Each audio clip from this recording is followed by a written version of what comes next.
पिछली बार हमने देखा था कि भविष्य से आए एक अनजान व्यक्ति ने डोरेमोन पर हमला कर दिया था, जिसके चलते डोरेमोन की बैटरी पूरी तरह खराब हो गई और वह बंद हो गया। जब नोबिता को पता चला कि डोरेमोन पूरी तरह बंद हो चुका है तो वह कई दिनों तक बहुत दुखी रहा। नोबिता की माँ और पापा ने उसे बहुत समझाया। अब आगे देखते हैं।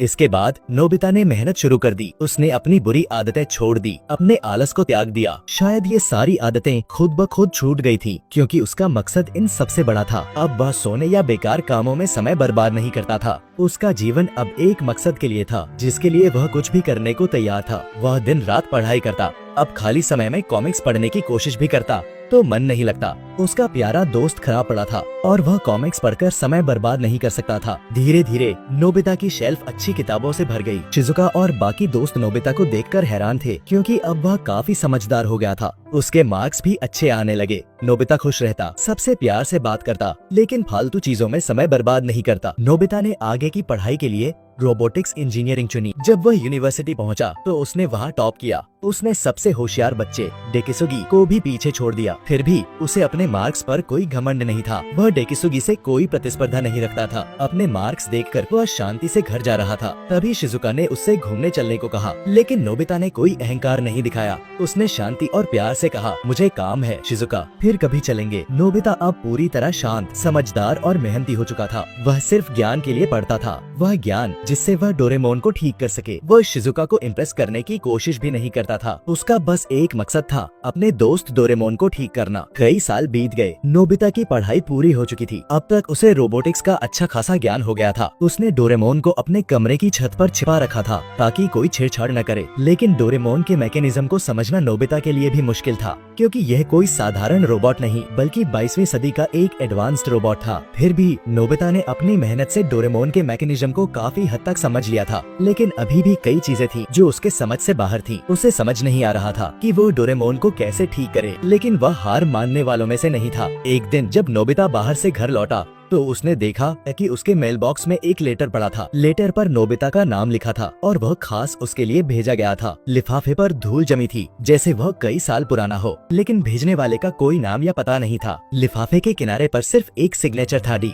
नोबिता को लगा शायद यह भी डोरेमोन ने उसके लिए भेजा हो, जैसे होलोग्राम। वह जल्दी से लिफाफा खोलता है और उसे देखकर पूरी तरह हैरान रह जाता है, क्योंकि उसमें कुछ कागज थे जिनमें डोरेमोन का ब्लूप्रिंट था। उसमें डोरेमोन के हर हिस्से की जानकारी थी। वह कैसे काम करता है, डोरेमोन की जेब कैसे काम करती है, उसके कानों के बारे में, और यहाँ तक कि डोरेमोन की बैटरी किन चीजों से बनी थी, सब कुछ लिखा था। ये MS-903 यानी डोरेमोन का पूरा ब्लूप्रिंट था। इसे देखकर नोबिता बहुत खुश हो जाता है, क्योंकि अब डोरेमोन के मैकेनिज्म को समझना बहुत आसान हो गया था। नोबिता सोचता है कि डोरेमोन ने यह ब्लूप्रिंट उसके लिए छोड़ा होगा। नोबिता ब्लूप्रिंट को समझने की कोशिश करता है, लेकिन जितना वह पढ़ता है उतना ही दुखी होता जाता है। उसमें कोई ऐसा रास्ता नहीं था जिससे डोरेमोन को उसकी यादों के साथ ठीक किया जा सके। नोबिता के लिए यह बहुत जरूरी था कि डोरेमोन अपनी सारी यादों के साथ ठीक हो। बैटरी तो ब्लूप्रिंट की मदद से बनाई जा सकती थी, लेकिन डोरेमोन की यादों को बचाना एक बड़ा चैलेंज था और उसे इसी का आविष्कार करना था। ब्लूप्रिंट पढ़ते समय नोबिता की नजर एक कागज पर पड़ती है जिसमें कंपनी के नाम के आगे MS लिखा था। वह सोचता है कि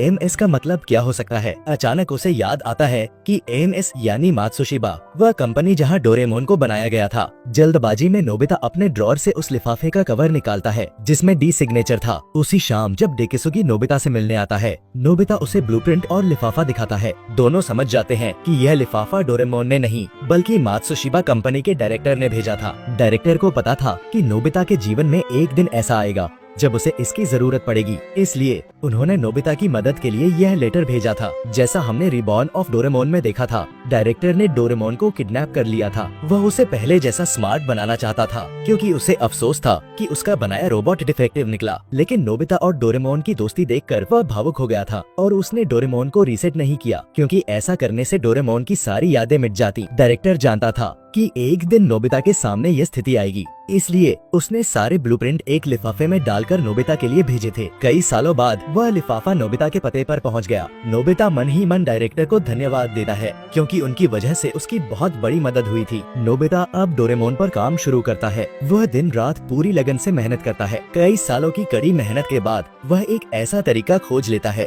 जिससे डोरेमोन की यादें बची रह सकती हैं। नोबिता खुश था, क्योंकि उसने यह आविष्कार कर लिया था। अब बस डोरेमोन की की बैटरी बनानी थी और फिर वह ठीक हो जाएगा। यहाँ कहानी का दूसरा हिस्सा खत्म होता है। मैं चाहता था कि ये एपिसोड 2 ही वीडियो में खत्म हो जाए, लेकिन वीडियो बहुत लंबी हो रही थी, इसलिए इसका तीसरा हिस्सा बनाना पड़ेगा।